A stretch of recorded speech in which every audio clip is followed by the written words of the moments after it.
Welcome to the International War Veteran Podcast, BloodDiamondsAndGold.com.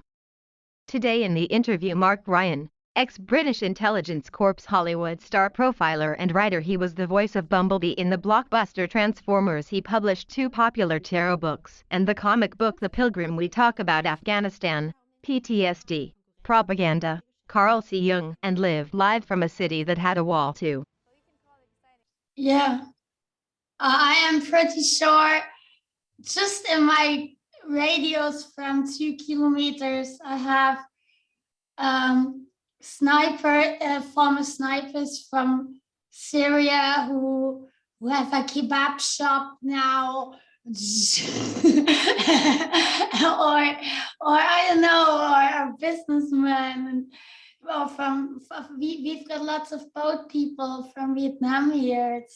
It's crazy. Well, Everybody has their story. without wanting to get you into a current thing, I mean, in California, I've met a lot of people that served in this 20-year war in Afghanistan and Iraq. Some of them did 4, 5, 6 tours, 7 tours. They've been back, they've been back, they've been back. Most of them never want to go back, thought it was pretty much a waste of time.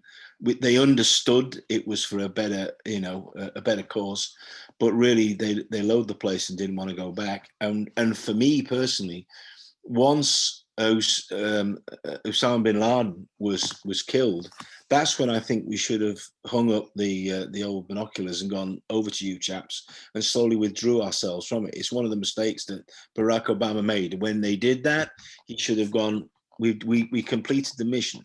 We've smashed Al-Qaeda. We've killed Osama bin Laden. It's time for you to get on and run your own country. And it's dragged on. And to say I've had personal experience, you talk about snipers, which is one of the most personal in a way, and yet somehow intense experiences. I'm not a sniper. I know people who are. And nobody walks away from that. They claim they do, but they don't, without it affecting them.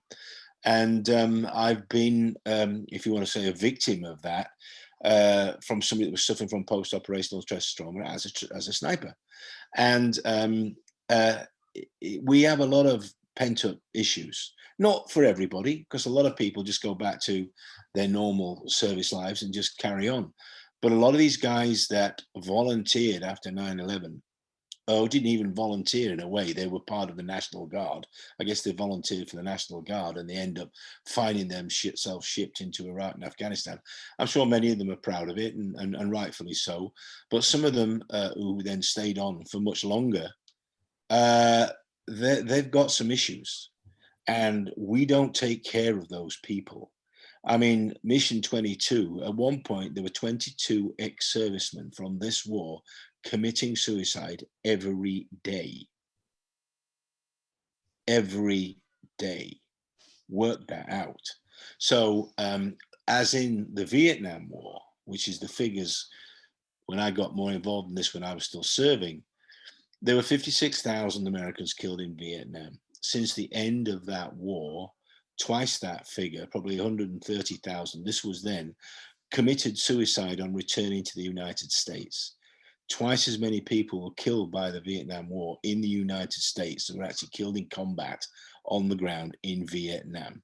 So the lessons we failed to learn, which they kind of got from these figures, came from the Pacific. The war in the Pacific were then carried on in Korea, and then they were carried on into the Vietnam War, and we still haven't learned the lesson, is that, you can't really put these people into this for more than two tours. You got to leave them, break them out, get them away, let it work their shit out, and then, you can't keep just rotating people through. It will come back to haunt them at some point in the proceedings. Not everybody, because they've got family lives, they've got support, they've got good emotional, they're confident enough to carry off their civilian life. Some people will never go back to society normally. And so for me, Biden's done the right thing. It may be a debacle now for reasons that we still don't really understand. I guess we'll find out. But 20 years is enough. 20 years is enough. And I know because I keep in touch with folks, there is a whole other side of this, which we have not seen yet with the Chinese and the Russians, where their motivations are within Afghanistan and what they will do and what their plan is. But really, America's got it's not a strategic place for America now. They're there, kind of just being targets for people that want to come and have a go at them. And again, the deal was done with Trump. Trump did the deal with Pompeo. He sat down with them, agreed a date for them to leave, and basically said, we're handing this over to you. We're going to let you guys work it out with the government. And of course, the Taliban did what the Taliban do. They lied. That's what they do. And so you now have the situation where we've got, which is convoluted and a mess. But it was always going to be a mess. I mean, Pompeo released Baradar, whatever his name is, and 5,000 hardened Taliban fighters. He put pressure on Pakistan to do that, and they did it. So what do you expect? What do you expect? Peace, love, and brown rice? No, it was never. Sadly, it was not going to be like that. So here we are. It is tragic, and it is a mess for sure.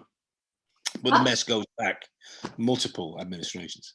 What will happen to all the poppy flowers in Afghanistan? Oh, they'll be turned into opium like have been done even during the course of America being there. Nothing's going to stop that heroin trade. The heroin trade is going to go on, whether America is there or not. And again, I was told by people that were on the ground there were certain places they were not allowed to go because the warlords that were running the opium trade, they were not allowed to go and interfere with that because the Afghanistan government didn't want them doing that, because that was part of the way of keeping the place under control through the heroin trade. So it's still alive and well and running through Afghanistan, and it will be again when the Russians come back or the Chinese come back or whatever. So it is a tragedy, and I feel sorry for anybody that lost a loved one or got injured in this effort. It was a good effort. It kept peace, kept Al Qaeda at bay for 20 years. It didn't stop all of the suicide bombers, people that wanted to attack people in London or Belgium or Paris or anywhere else. But they'll be there whether 2,500 troops stay in Afghanistan or not. There'll still be those people, tragic and sorry end, but the blame, there's plenty of blame to go around. Why did the British Army pick the poppy flower? Why did the British Army pick the poppy? Yeah. Because of the fields in France during the great battles, the Somme, during the war in Belgium, when the British troops were in Belgium, there were poppy fields, which obviously was emblematic of the blood that was spilt. I mean, the numbers, and I go to these Tyne-Cot and some of these World War II cemeteries where literally all you can see on the horizon, there's white stones, crosses, and just go off into the distance. The numbers for some of those battles are just astronomical. I think Passchendaele, there was 55,000 British soldiers killed in one day. I mean, we can't imagine that now. 56,000 died in Vietnam. There was 55,000 killed in one day, apparently. I'm guessing somebody's going to come and correct my figures, but or tell me that was the wrong battle. But the numbers of killed and wounded were so hellacious. I have an uncle that was killed just outside of Passchendaele. He got a military medal, got an MM. For what? He was a vet, and he was rescuing the horses because he was in the artillery, and the artillery were pulled by Uncle Albert, and he was a sergeant, and he was in charge of getting the horses out because the horses were the main piece of transport for pulling the artillery pieces. And during shelling, he literally was grabbing, he and his lads, they're all buried together. They're in the Oxford Road Cemetery. They're all buried literally to one side, 5 graves. They're all killed by one shell. And Uncle Albert was a vet whose job it was to take care of the horses, and he was trying to get the horses out of the shelling when he and his guys were all killed by one shell. and he's buried in Oxford Road Cemetery. And then, I mean, John Lennon's ghost was playing cricket already in Afghanistan. Whose ghost? John Lennon's ghost. Oh. Have you seen the movie I won the day I won the war? Yes, many years ago. Yeah, many years ago. He gets run over by a tank in the end, doesn't he? That's the only bit I remember it. Yeah, no. I've been to the go-to in New York. I've stood outside and had made my little piece on the spot that he fell, John Lennon. Yeah, you know, tragic waste of humanity. Really is. We're a flawed creature. We really are. No one. If there are aliens, I'm about to do a thing about UAP, about aliens, and are they really UFOs or are they really man-made craft? And I won't go into all of that here, but you know, having been, what can I say? Having had some of this revealed to me, I certainly have an opinion about it. But if there are aliens, and I do believe there are out there somewhere, there's intelligent life, they must be looking at us going, oh, this is a suitable case for, you know, a rubber room. These people are all, we need to give these people a very wide berth. We don't want this virus called humanity escaping into our galaxy, because they are bound to cause all kinds of mayhem. So if there are aliens out there, the reason we haven't seen them is because they think we're balmy. They think we're completely nuts. So it's Prince William, to come back as a virus. He wanted to what? He wanted to come back as a virus. I haven't heard that one. Philip. Oh, I don't know. He was, if you're talking about Harry, yeah. I think probably even with Harry, there's a little bit of post-operational stress trauma with Harry, you know. He was a helicopter pilot. He did his bit, like most of them have done their bit. You know, they've all thrown their hat into the ring and done some service, you know. And certainly Harry did. And was flying his Apache helicopter around places. Yeah.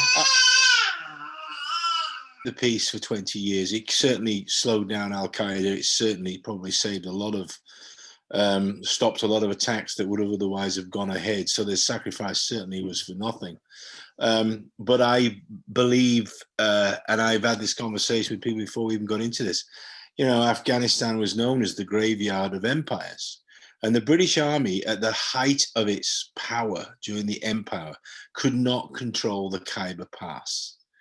An entire British army, 16,000 men, was slaughtered in a famous retreat across Afghanistan by the various tribes.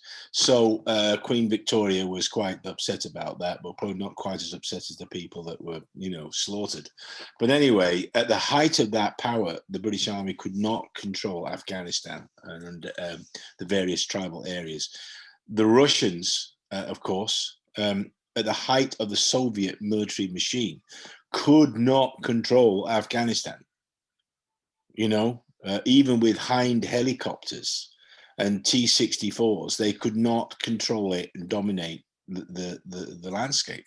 So I would have thought there was a lesson there.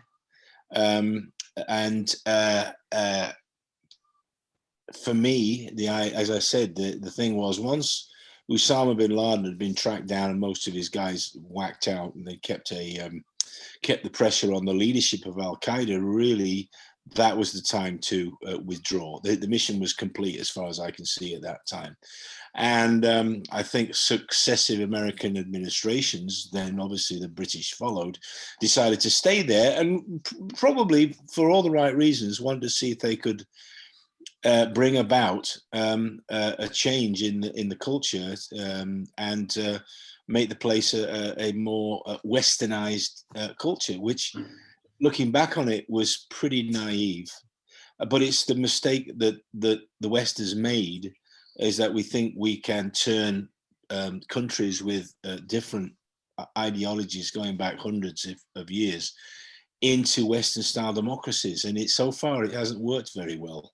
There are some successes. Obviously there are some very successful cases, but to me it was a bit like Russia, expecting Russia that somehow was going to become a Western style democracy quickly after the wall came down. And I've been to the wall and all that kind of stuff to pay my homage to that. Was naive. It was a naive thing. And we're now faced with a Russian oligarchy, it's the only thing you can call it, under Putin, which will go to any lengths to keep itself in power and to keep the group of those people in power. And that is now involved with murdering people on foreign soil, shooting aircraft out, the passenger airplanes out of the sky, whatever they say, they did it. Putin knows that they did it.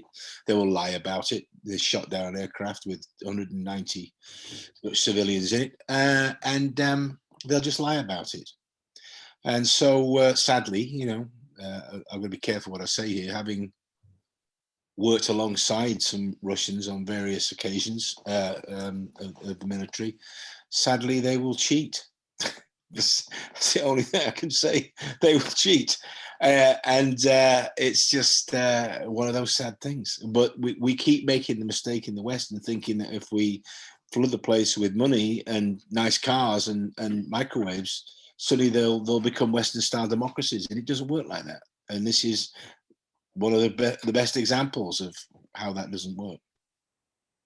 Well, yeah, but what you do then? There's no solution, is there? I don't know. Well, I don't know if there's no solution. I think there are. What you mean to Afghanistan, or us trying to educate the world and make the world a more civilized place? I think that's a worthy cause, and I think there are places that absolutely can benefit from Western style democracy. And the big battle is on at the moment between populism and fascism again, and Western style democracy. And at the moment, we're not winning, we're losing. Western style democracy is not doing very well against some of these other ideas. And we need to toughen up a bit and realize that these other people are playing for keeps. And their methods are, particularly in the media, and what is now defined as hybrid warfare, hybrid and asymmetric warfare, which is on every level, social media, weapons development, tactics that they're using. These people are playing for keeps, and certainly for some in Russia and some in China, it's their own survival. They know that could get replaced if they lose this. So we're being a bit soft and greedy, it has to be said, because the corporations and certainly people in government take money from these people, are happy to take their money, not realizing that that money basically is buying their loyalty to these autocratic regimes. Like what? Well, Mitch McConnell, for instance, I know you're going to get hate mail now. Mitch McConnell is married to the daughter of a Chinese oligarch who runs the Chinese transport business.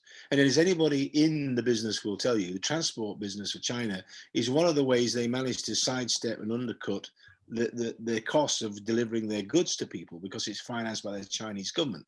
So Mitch McConnell, the head of the GOP, is actually married to one of the daughters. And what did Donald Trump do? He put her in charge of transport.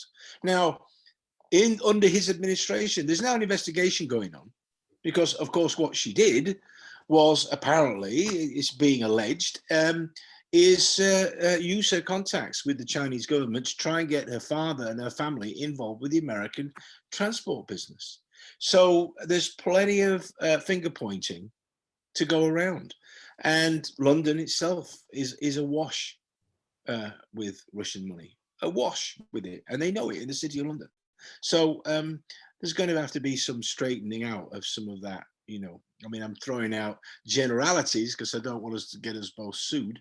But there are people that have profited quite handily out of that. You've only got to look at what's going to happen to America's mayor, Rudy Giuliani. I mean, as an intelligence operator, right at the very beginning, I went, this is an operation. Rudy Giuliani's being set up. He's been set up. Why can he not see this? Why is somebody not saying to him, don't do this? This is you're being set up. Let's see what happens now. Now he's being sued, of course, and eventually he's going to get, he's been disbarred, and eventually he will be probably brought to trial on, not admitting that he was acting for a foreign government. He says he isn't. Who knows? He denies all charges. So we will see what happens. But the greed of the Western politicians and the greed of the Western corporations that have seen an advantage in dealing with some of these regimes. Wow. We have to sort out our own house. Search for power and what can happen, what circles. Well, it's funny, when I first went to America, I remember sitting with some chaps from Star Trek, and most of them of the original, TV show. And I won't name names because we kind of got into a bit of a row. But we were talking about, the rise of fascism in Germany. And somebody had said, well, that could never happen here. We have, things, safeguards to make sure that could never happen. And I said, it can happen anywhere. Don't think it can't happen in America. Don't think it can't happen here. Having studied this as part of my training, one has to understand the political landscape of any particular, era at any particular time. And I said, no, it could happen here. It could happen in America. This was 96, 97. And we almost had a row on this particular chap's, very nice man, I have to say. His wife really got offended. And she was like, say, you don't know anything about America. This could never happen here. Well, it nearly just happened.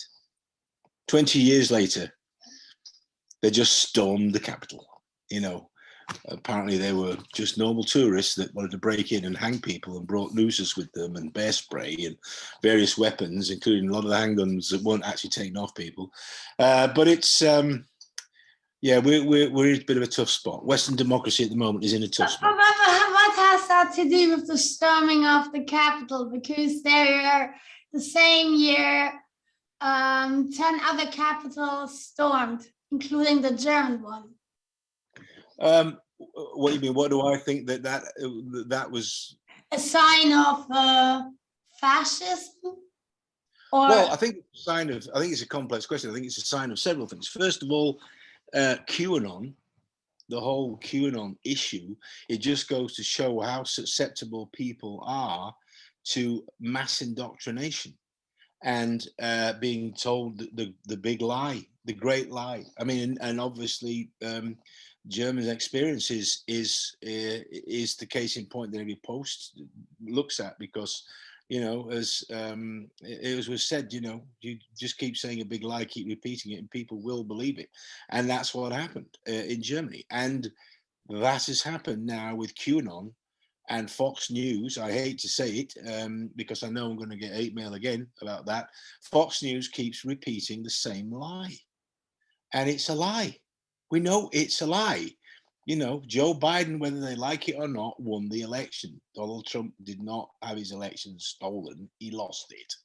And that's just the simple and sad truth. But because he, who claims to be a self-made man, but is in fact the son of a millionaire who inherited, a massive fortune, and is a dreadful businessman and has had more bankruptcies than you can shake a stick at, people believe that this rather sad egomaniac, narcissist, malignant narcissist is somehow the savior of the United States. It's just purely a flat-out propaganda operation, and QAnon is a part of that. So people believe the big lie, and that's why they stormed that Capitol. And they genuinely believe that Mike Pence could somehow change it and stop it, which he couldn't. So that's kind of where we are at the moment. It's a new front in what run up basically to conflict. And because it's not Pearl Harbor and because it's not 9/11, it seems like just seems like we're not actually in a conflict, but we are. Do you think you see this more because you're from Britain in the US? Can you say that again? I didn't. Do you think you can see this more because you're British in the US? Well, I see it in Britain as well, sadly. I think Brexit was certainly partly affected by a massive propaganda campaign, because there was no doubt somebody wanted to break Britain away from Europe and break NATO up, which Trump was in the process of. If his Pentagon people hadn't said, no, you can't do that, I believe he would, on his second term, have tried to pull America out of NATO, which would have benefited only one group of people, and that was the Russian oligarchs. And then the other mission was to cause as much mayhem internally in the United States as possible, which they have achieved. That's why I say we're not winning this one. We're actually in the middle of not even holding our own at the moment. It's a sad mess.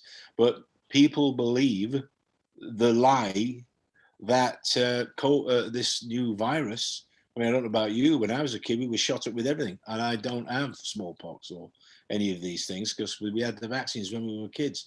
This is the same thing. And people believe that it's somehow infringing on their personal freedom to have to wear a mask. And yet every day in a hospital, if they went into a hospital, they went to a dentist, they're going to wear a mask because it works. So either because they're either breathing out bacteria or they're breathing in infection.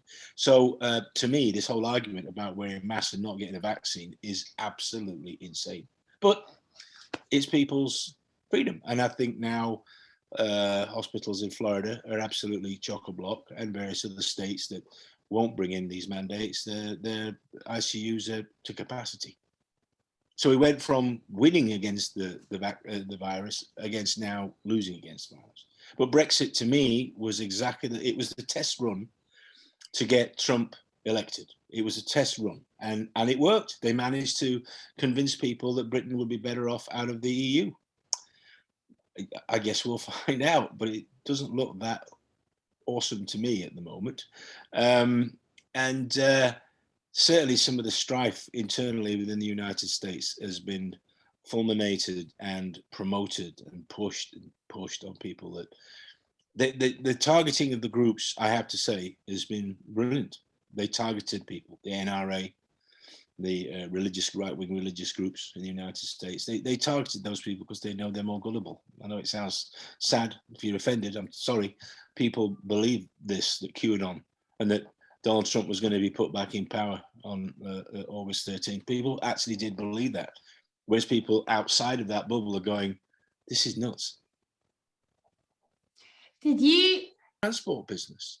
So there's plenty of finger pointing to go around. And London itself is awash with Russian money, awash with it. And they know it in the city of London. So there's going to have to be some straightening out of some of that, you know. I mean, I'm throwing out generalities because I don't want us to get us both sued. But there are people that have profited quite handily out of that. You've only got to look at what's going to happen to America's mayor, Rudy Giuliani. I mean, as an intelligence operator, right at the very beginning, I went, this is an operation. Rudy Giuliani's been set up. He's been set up. Why can he not see this? Why is somebody not saying to him, don't do this? This is you're being set up. Let's see what happens now. Now he's being sued, of course, and eventually he's going to get he's been disbarred, and eventually he will be probably brought to trial on, you know, not admitting that he was acting for a foreign government. He says he isn't. Who knows? He denies all charges. So we will see what happens. But the greed of the Western politicians and the greed of the Western corporations that have seen an advantage in dealing with some of these regimes. Wow. We have to sort out our own house. Hmm? Yeah. It's crazy. I just read the contemporary conflict resolution reader. I remember sitting with some chaps from Star Trek, and most of them of the original, TV show. And I won't name names because we kind of got into a bit of a row. But we were talking about the rise of fascism in Germany, and somebody had said, "Well, that could never happen here. We have things, safeguards to make sure that could never happen." And I said, "It can happen anywhere. Don't think it can't happen in America. Don't think it can't happen here. Having studied this as part of my training, one has to understand the political landscape of any particular, era at any particular time." And I said, "No, it could happen here. It could happen in America." This was 97, 96, 97. And we almost had a row on this particular chap's, very nice man, I have to say. His wife really got offended. And she was like, "Say, you don't know anything about America. This could never happen here." Well, it nearly just happened. 20 years later, they just stormed the Capitol. Apparently they were just normal tourists that wanted to break in and hang people, and brought nooses with them and bear spray and various weapons, including a lot of the handguns that weren't actually taken off people. But it's, yeah, we're in a bit of a tough spot. Western democracy at the moment is in a tough spot. What has that to do with the storming of the Capitol? Because there, the same year, 10 other capitals stormed, including the German one. What do you mean? What do I think that was? A sign of fascism? Or Well, I think it's a complex question. I think it's a sign of several things. First of all, QAnon, the whole QAnon issue, it just goes to show how susceptible people are to mass indoctrination and being told the big lie, the great lie. I mean, and obviously Germany's experience is the case in point that every post looks at, because as it was said, you just keep saying a big lie, keep repeating it, and people will believe it.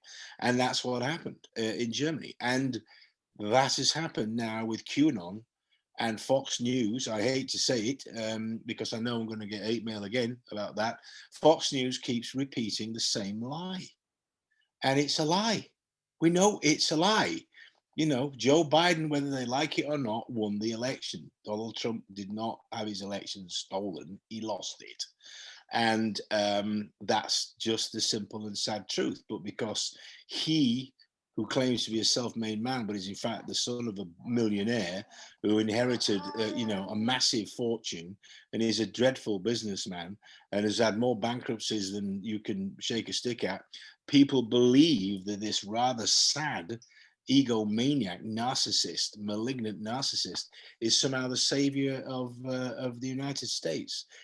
It's just purely a flat-out propaganda operation, and QAnon is a part of that. So people believe the big lie, and that's why they stormed that Capitol. And they genuinely believe that Mike Pence could somehow change it and stop it, which he couldn't. So that's kind of where we are at the moment. It's a new front in what run up basically to conflict. And because it's not Pearl Harbor and because it's not 9/11, it seems like we're not actually in a conflict, but we are. do you think you see this more because you're from Britain in the US? Can you say that again? I didn't. Do you think you can see this more because you're British in the US? Well, I see it in Britain as well, sadly.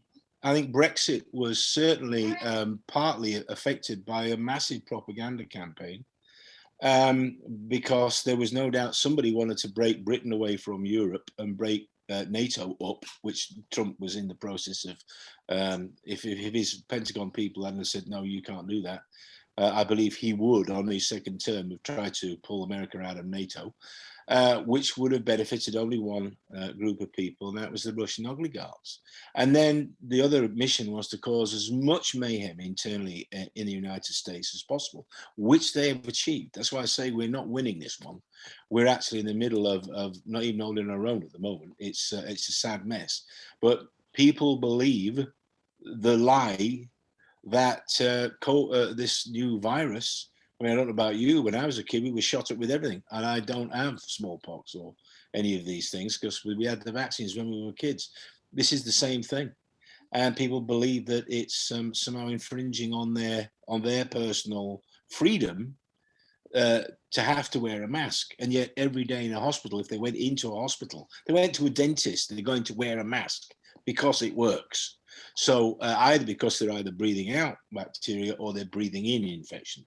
So to me, this whole argument about wearing masks and not getting a vaccine is absolutely insane. But it's people's freedom. And I think now hospitals in Florida are absolutely chock-a-block, and various other states that won't bring in these mandates, their ICUs are to capacity. So we went from winning against the virus against now losing against the virus. But Brexit to me was it was the test run to get Trump elected. It was a test run and it worked. They managed to convince people that Britain would be better off out of the EU.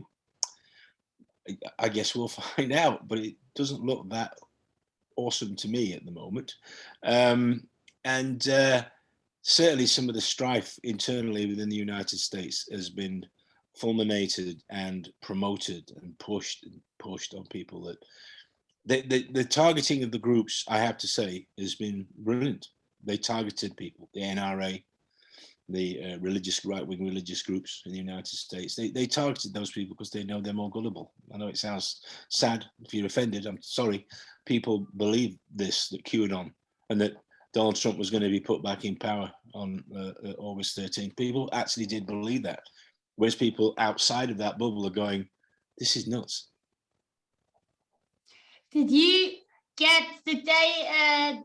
give you in your army training, give you Edward Bernays to read?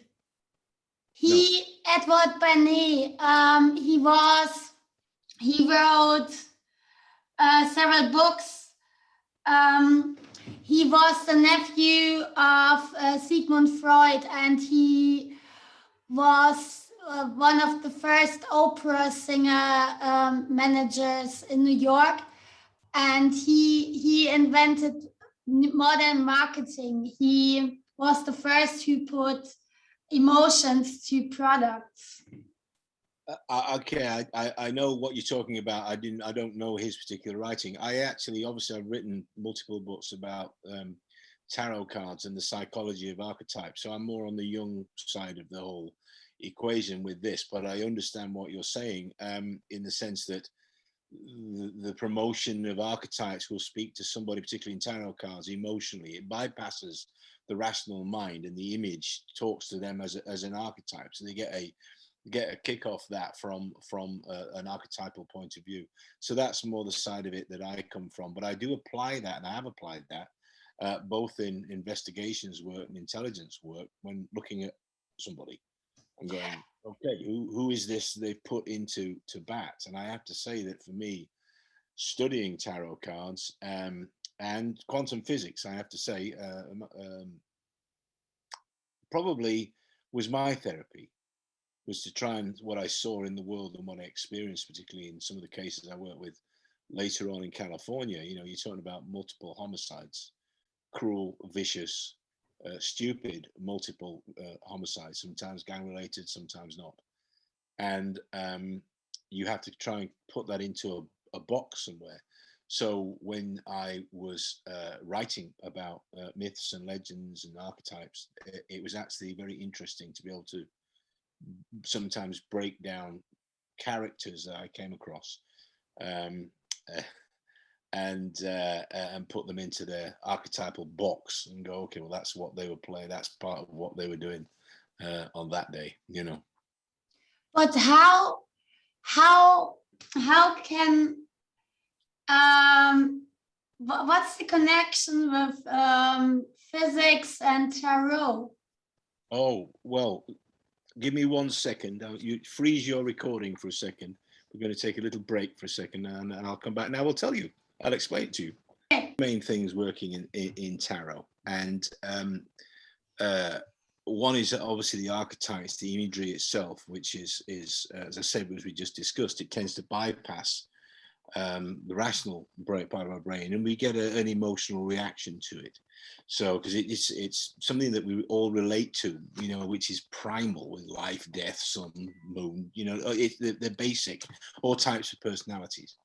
So there's that. There is the actual shuffling of the cards, which is what Jung described as synchronicity or meaningful chance, which you are in a way, you are somehow reshuffling the deck into an order that you want it to be in.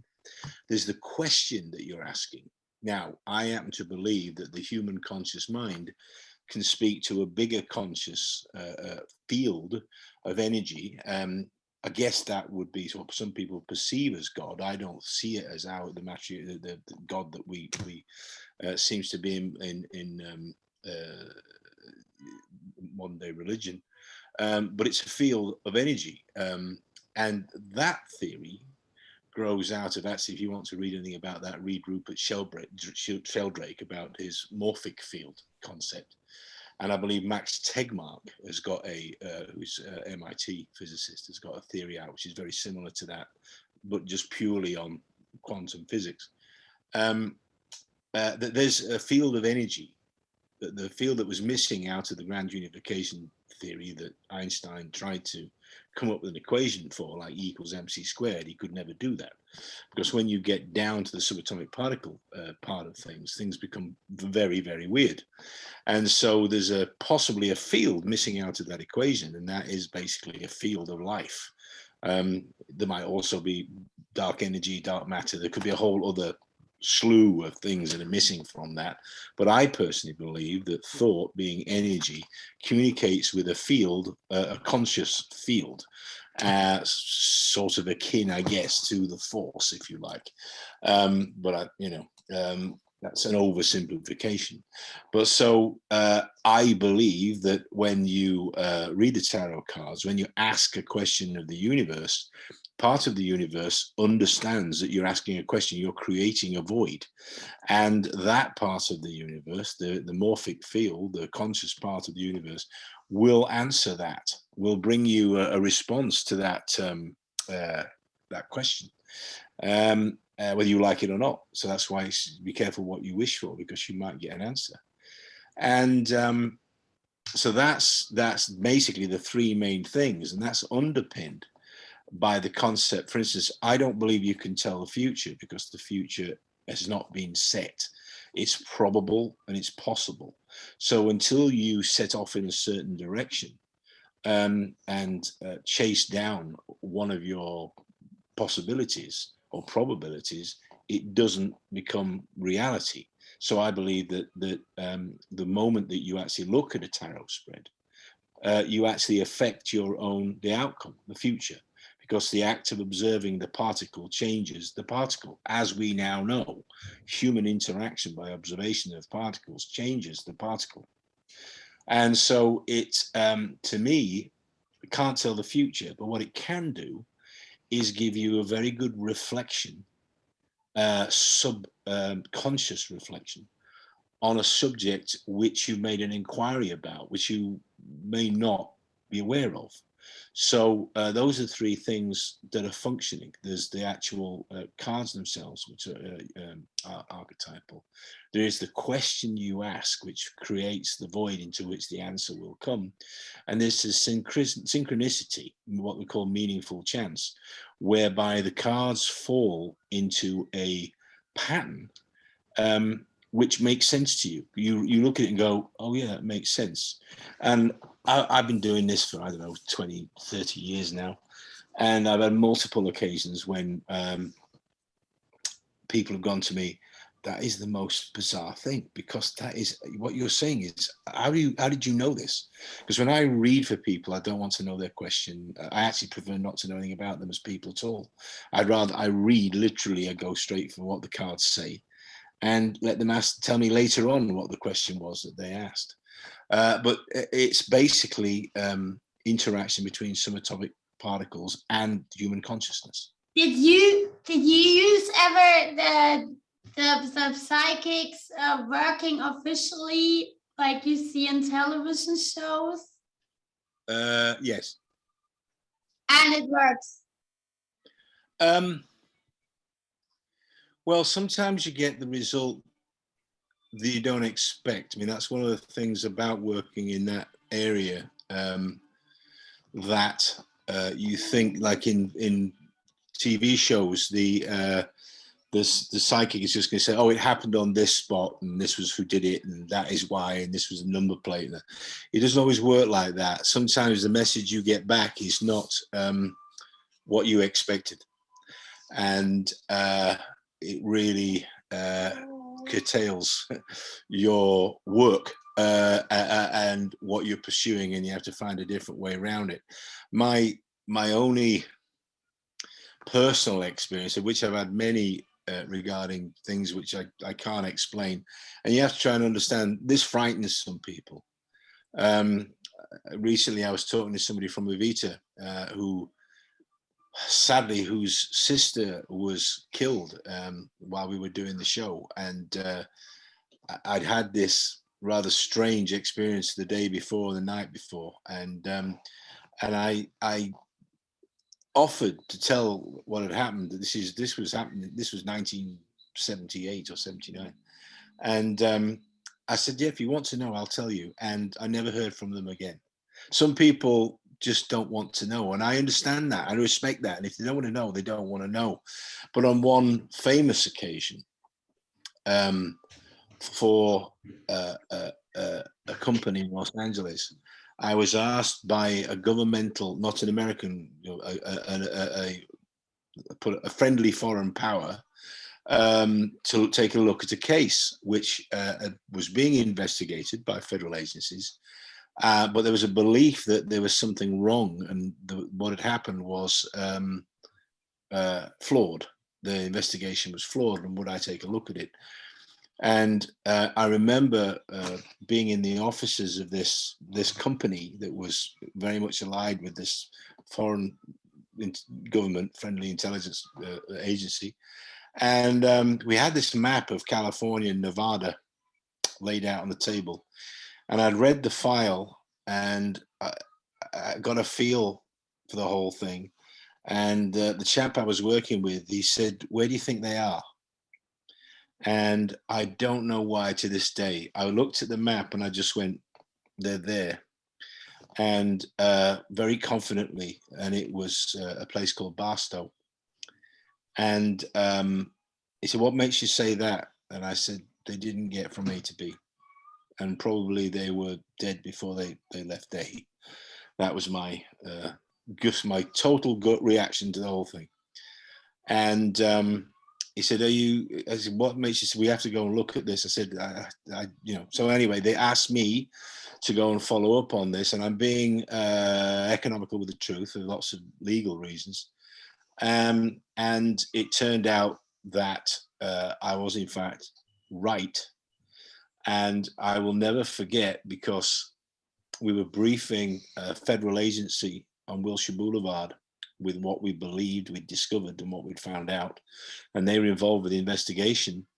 And one of the mothers of one of the missing people was actually in the offices of this place, because she was waiting to talk to the people investigating it. And as I got up to walk out, because we'd done our briefing and I was leaving with these other people, this mother came up to me and grabbed my arm. And she said, can I talk to you? And I said, of course. She said, when I look at you, I know that you know where my son is. And I said, I have a pretty good idea. She said, you don't need to tell me. She said, I just want to make sure that his body is returned to Israel for burial, proper burial. And I said, you have my word that I will do my very best to assist in whatever way I can to make sure that that happens. And we already had a good idea where they were, but later on their bodies were in fact found in Barstow. and their bodies then were returned to Israel. So sometimes you get a result that is not necessarily satisfactory, but at least it's brought some comfort to that mother, I guess.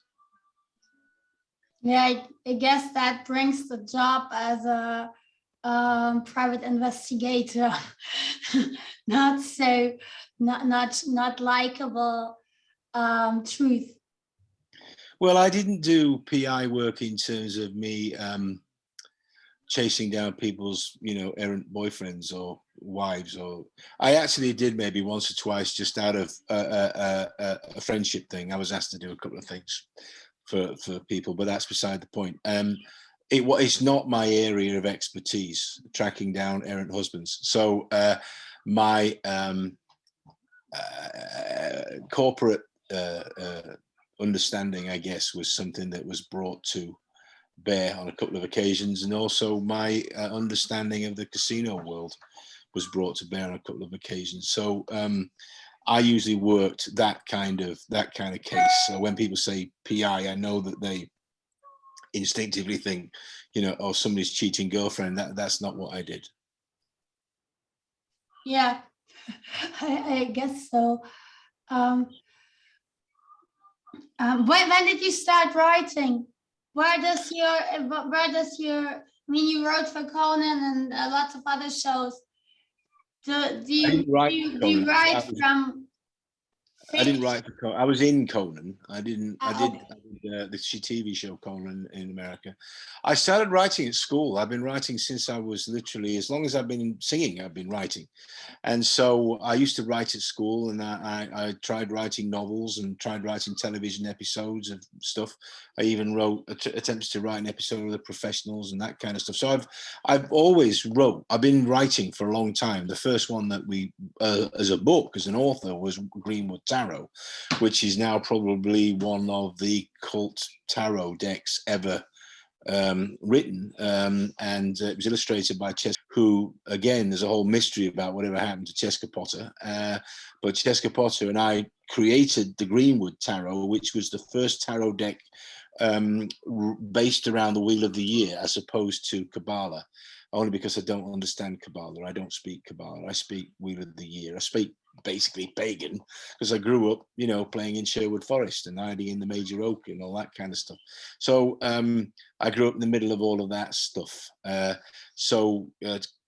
I didn't understand. So we looked at the basic layer of the tarot, and we found that the Wheel of the Year was much more a natural flow for the cards. And so really Greenwood Tarot was the first one based on the Wheel of the Year system. Midsummer, midwinter, and the cross-quarter days and all that kind of stuff. And the animals going around, instead of court cards of being human beings, we made them animals that went around, matched the times of the year. And obviously some of the old Christian festivals were stolen from the old pagan religions. So we put that back, and it was a cult success, still is to this day. You can buy a deck, trust me, I've got two upstairs, and you can buy a deck online unopened for about $4,000 or something. So, but then we did Wildwood Tarot as a way of modernizing that using a different artist. And so I've been involved with writing for 40 years, as long as I've been in the business. What do you read at the moment? What do I read? Yeah. What do you mean? As for information? Yeah, I write, but when I write science fiction, I read a lot astrophysics, and then I've got funny words, and I can build worlds. I'm fascinated by where quantum physics is going. If we go back to the UAP thing for a second, I believe, I believe that we are flying aircraft which are probably 50 years in front of anybody else. And what's called a transmedium craft, which uses a supercavitation system, but on a quantum level, which means that the actual craft can fly in water, air, or in space. I believe that we have found ways of creating those craft, and that's what a lot of people think are UFOs. Are actually drones that are using this new type of science. Some are not. Some are just aerial balloons that look like big triangles flying in the sky. Some of them, you know, we know they exist and they get misidentified as UFOs.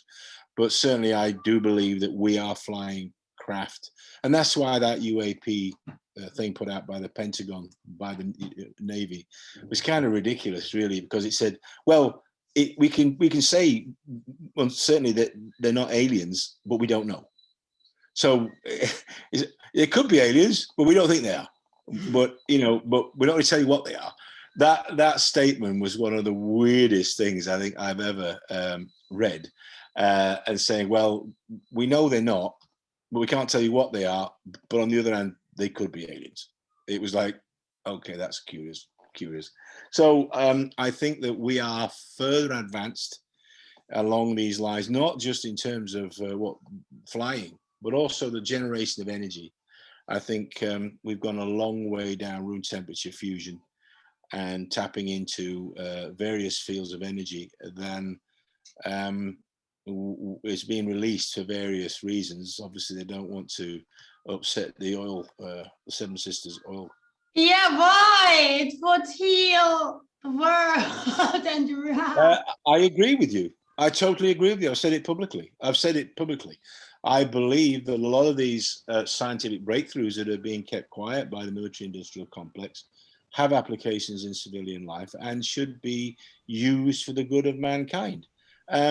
I think there's militarily, there's a reason why they're not. And I'll go back to this because I was asked the other day, why was this possibly not done? Why is it the way it is at the moment? And I went, look, at the end of the Second World War, America had the first functioning nuclear weapon. And they knew it was a game changer of strategic power around the globe. And they failed to actually protect that secret adequately. And the Russians got people in there, the Chinese were studying what was going on, and they lost control of what was this groundbreaking weapons technology, which would have made them, kept them, you know, unique. And then once the Russians had got it, we had mutually assured destruction, and we know what happened after that for the next 50 years. So I believe that this science is so revolutionary that the military-industrial complex is going to protect it at all odds. And again, they're using what we term as a mind war technique of sending people off in different directions. And the people that are investigating it are on the television doing their interviews. They'll go so far, but ask the question, well, do you believe this or have you seen that? They'll go, we can't discuss that because we signed an NDA. We signed a non-disclosure agreement. So we're all bound by our top secret clearances. So we can't tell you. So all the people that were actually investigating it are not allowed to tell you what the hell it is.